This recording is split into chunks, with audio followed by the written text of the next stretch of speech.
Hello, I'm Bernard Norcott-Mahany. I work at the Kansas City Public Library at the Bluford branch. April is National Poetry Month.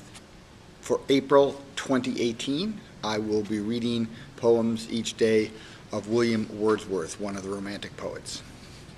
Today's poem is entitled "The French Revolution as it Appeared to Enthusiasts at its Commencement."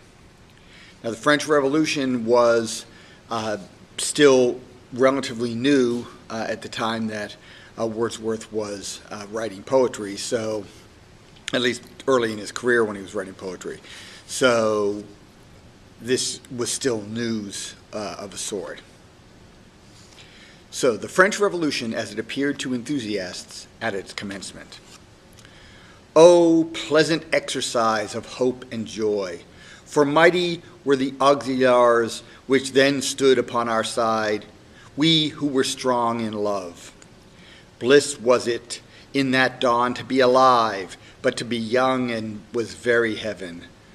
Oh, times in which the meager, stale, forbidding ways of custom, law, and statute took at once the attraction of a country in romance. When reason seemed the most to assert her rights, when most intent on making of herself a prime enchantress, to assist the work which then was going forward in her name.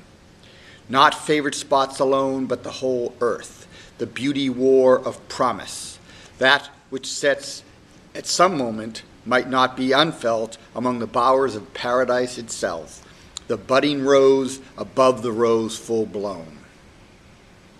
What temper at the prospect did not wake to happiness unthought of? The inert were roused, and lively natures rapt away. They who had fed their childhood upon dreams, the playfellows of fancy, who had made all powers of swiftness, subtlety, and strength their ministers, who in lordly wise had stirred among the grandest objects of the sense, and dealt with whatsoever they found there, as if they had within some lurking right to wield it.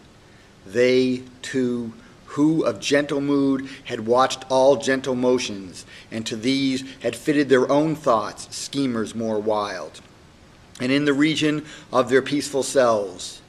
Nor was it that both found, the meek and lofty did both find, helpers to their heart's desire, and stuff at hand, plastic as they could wish, were called upon to exercise their skill, not in utopia, subterranean fields, or some secreted island, heaven knows where, but in the very world, which is the world of all of us, the place where, in the end, we find our happiness, or not at all. So that was the French Revolution as it appeared to enthusiasts at its commencement.